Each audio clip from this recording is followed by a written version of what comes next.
भाजपा प्रत्याशी योगेंद्र चंदोलिया ने उत्तर पश्चिम लोकसभा में विकास का खाका खींचा।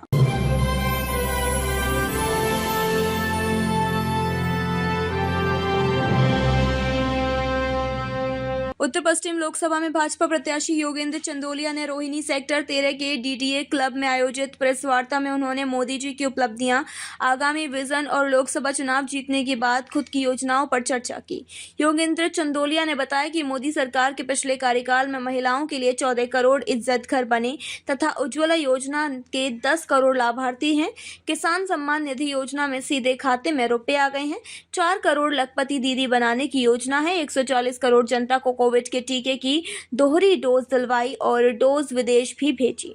इसके साथ ही विश्व स्तरीय रेलवे स्टेशन और एयरपोर्ट, मजबूत विदेश नीति, सेना की मजबूती और सीमाओं की सुरक्षा जैसे बहुत से कार्य किए जो कांग्रेस की सरकारें नहीं कर पाई। गरीब, महिला, युवा और किसान 4 जातियां देश में हैं जिन्हें सशक्त करने की आवश्यकता है। मोदी जी का विजन ऐतिहासिक और दूरदर्शी है। दिल्ली सरकार की नाकामियां गिनवाते हुए उन्होंने मुख्यमंत्री अरविंद केजरीवाल पर सीधा आरोप लगाते हुए कहा कि जब दिल्ली की जनता कोरोना से त्राही त्राही कर रही थी तब दिल्ली के मुख्यमंत्री भ्रष्ट शराब नीति बनाने में व्यस्त थे। केजरीवाल जी पूर्व की कांग्रेस सरकार पर टैंकर माफिया को बढ़ावा देने का आरोप लगाते थे, लेकिन वह खुद टैंकर माफिया को खत्म नहीं कर पाए। जल बोर्ड घाटे में चला गया।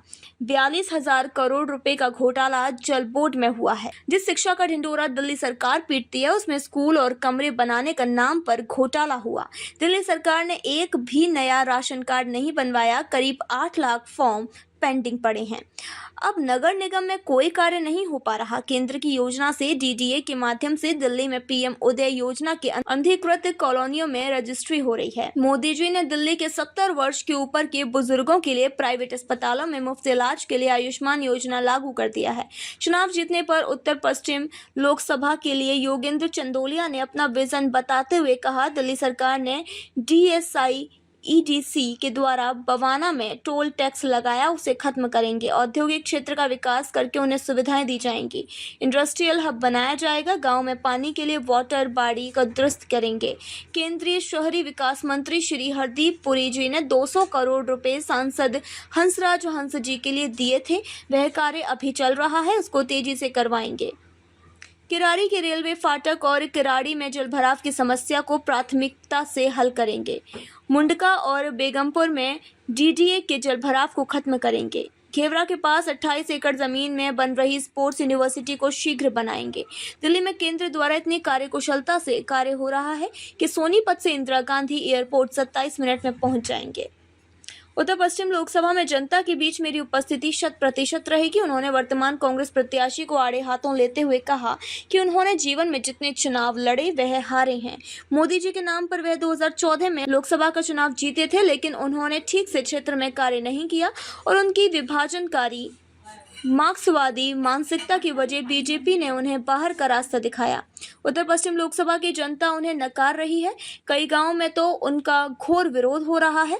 वह इस बार भारी वोटों से हारेंगे। मुझे क्षेत्र की जनता पर पूरा विश्वास है। इस बार उत्तर पश्चिम लोकसभा की देवतुल्य जनता रिकॉर्ड मतों से मुझे जितवा कर भेजेगी।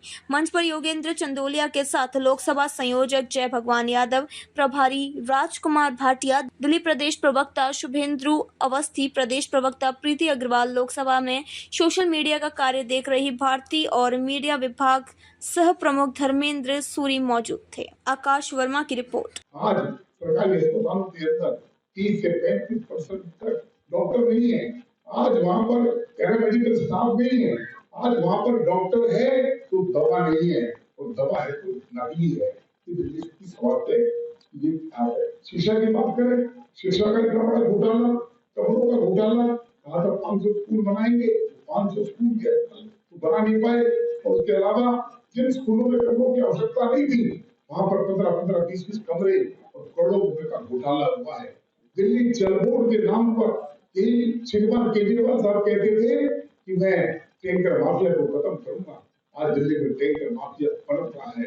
आज दिल्ली के लोग कहते थे कि मैं शीला दीक्षित जी को जेल भिजवाऊंगा। आज उन्हीं के साथ समझौता करके देखिए, शीला दीक्षित जी 15 साल मुख्यमंत्री थी, जल बोर्ड का था।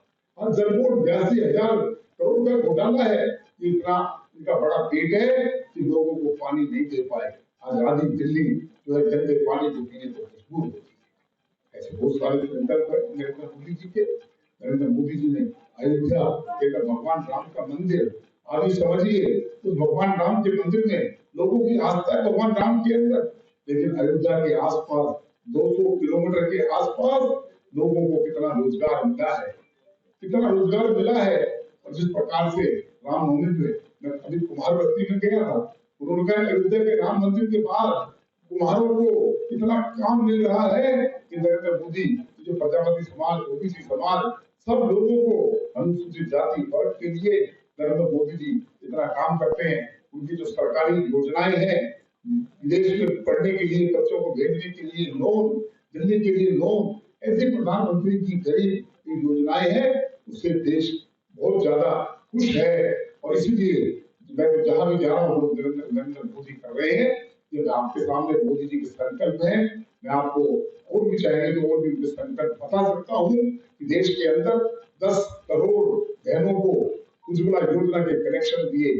और वाटर बॉडी जो है इसमें सालों से खराब है। हर गाँव वाले की एक ही बात थी कि हमारे वाटर बॉडी का, हमारे तालाब का, इसका सौंदर्यीकरण हो जाए। हमने संकल्प किया है कि हम सारी की सारी वाटर बॉडियों को, दिल्ली की सरकार को पानी तो दे नहीं पा रही, सड़कें खुदी पड़ी है, बुरा हाल है, उसके ऊपर भी काम करेंगे। उसके अलावा इंडस्ट्रियल हब का पूर्ण विकास करेंगे, व्यापार और व्यापारियों को सुविधा देने का काम करेंगे। और अभी हमने किया है, जीएसआईडीसी ने भावना के अंदर टोल टैक्स लगा दिया। हम तो समझते थे कि टोल टैक्स जब दिल्ली से बाहर जाते हैं तब लगता है, जीएसआईडीसी ने भावना लगा दिया तो गाड़ी आएगी तो उसको जो है वहां पर टोल देना पड़ेगा। अरे कैसा राज आ गया है ये, दिल्ली के अंदर के फिर भी टोल। तो हमने, हमारे व्यापारियों ने, हमारे भारतीय जनता पार्टी के अध्यक्ष वीरेंद्र सचदेवा के साथ जाकर एलजी साहब के सामने बात रखी और एलजी साहब ने जीएसआईडीसी को आदेश देकर उस टोल को हटाने का काम किया है। हम जो हमारे इंडस्ट्रियल एरिया है वहां पर बहुत विकास की आवश्यकता है, बहुत विकास की आवश्यकता है। दिल्ली सरकार ने इंडस्ट्रियल एरिया का अपने हाल है। राशन कार्ड की बात करें, 2013 से लेकर 15 और 20 के मैनिफेस्टो के अंदर इनका मैनिफेस्टो था कि दिल्ली में राशन कार्ड बनाएंगे। आज दिल्ली के 7-8 लाख लोग के नाम राशन कार्ड में दर्ज होने के लिए एफएसओ ऑफिस के अंदर हैं। अगर आज किसी के परिवार में बेटा या पोता 10 साल का है तो उसका राशन कार्ड में नाम नहीं चढ़ रहा। ये दिल्ली सरकार का काम है। एक व्यक्ति का नाम न चढ़ने से, बच्चे का नाम न चढ़ने से 4 किलो गेहूं और 1 किलो चावल जो है उसका नुकसान उस परिवार को उठाना पड़ता है। उसके लिए उनको मार्केट से अधिक मूल्यों पर गेहूं देना पड़ता होगा। नरेंद्र मोदी जी की एक ऐसी योजना, आयुष्मान, प्रधानमंत्री आयुष्मान योजना दिल्ली के मुख्यमंत्री ने लागू नहीं की, लेकिन पिछली बार भारतीय जनता पार्टी के दबाव में विधानसभा के पटल पर तो रख दिया लेकिन लागू नहीं किया।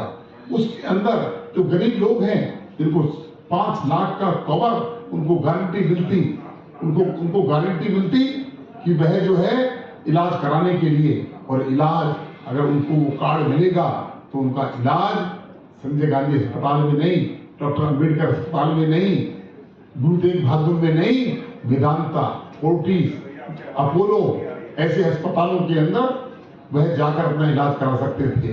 लेकिन प्रधानमंत्री जी ने उस योजना को तो लागू कर दिया, दिल्ली के मुख्यमंत्री ने लागू नहीं किया। लेकिन वो देश के प्रधानमंत्री हैं, क्योंकि आज यूपी की सरकार भारतीय जनता पार्टी की है, योगी साहब मुख्यमंत्री हैं, हरियाणा में भारतीय जनता पार्टी की सरकार। आप जो है कि लोगों के बीच में उन सांसदों की उपलब्धियां लेके जा रहे हैं, या मतलब कि जो है कि अपना कोई नया आपका जो है कि विजन है, अगर वो आप बताएं तो थोड़ा इसके बारे में। दूसरा ये है कि 14 से 19 तक जो सांसद थे वो अब आपके जो है कि अपोनेंट हैं, उसे आप कितना चुनौती मानते हैं? तो थोड़ा दोस्तों देखिए, 10 साल से भारतीय जनता पार्टी के सांसद यहाँ पर थे और पिछले 5 साल के अंदर होम्योपैथिक अस्पताल नरेला के अंदर बना 50 बेड का, बकोली के अंदर एनआईटी बनी, सारे रेलवे स्टेशन का पुनः निर्माण किया जा रहा है।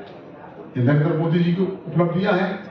मैं भी आज आपको बता दूं कि वो भी दोनों सांसद जो चुने गए थे तो नरेंद्र मोदी जी की गारंटी है। नरेंद्र मोदी जी पर देश की जनता प्यार करती है।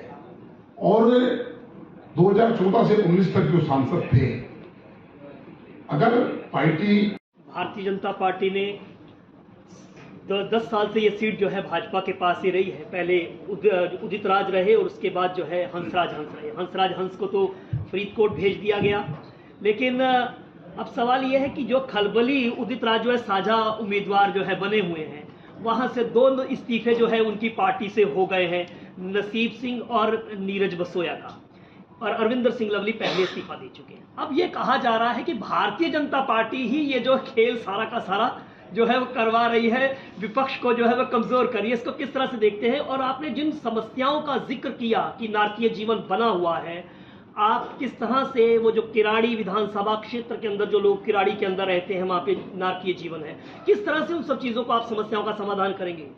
देखिए, समस्याओं का समाधान नरेंद्र मोदी की गारंटी है। उस चीज में गारंटी में सब कुछ चीजें आ गई। आपने जो प्रश्न किया, यह उनका अपना फैसला है, साथ मिलकर लड़ने का, अलग मिलकर लड़ने का। पंजाब के अंदर एक दूसरे के कपड़े फाड़ रहे हैं या इकट्ठे हो रहे हैं। अब हमारे ऊपर किस बात का आरोप लगाना चाहते हैं? अरविंद सिंह लवली कांग्रेस के बड़े नेता 15 साल तक उस सरकार के मंत्री रहे हैं, राजकुमार चौहान रहे हैं, और वो आरोप लगा रहे हैं कि आम आदमी पार्टी से हम समझौते के खिलाफ थे। इसमें बीजेपी कहां से आ गई? ये उनका अपना पर्सनल एजेंडा है, पार्टी का एजेंडा है। लेकिन जहां तक मैं समझ सकता हूं कि इन लोगों के मन में भी, हर व्यक्ति के मन में राजनीतिक इच्छा होती है।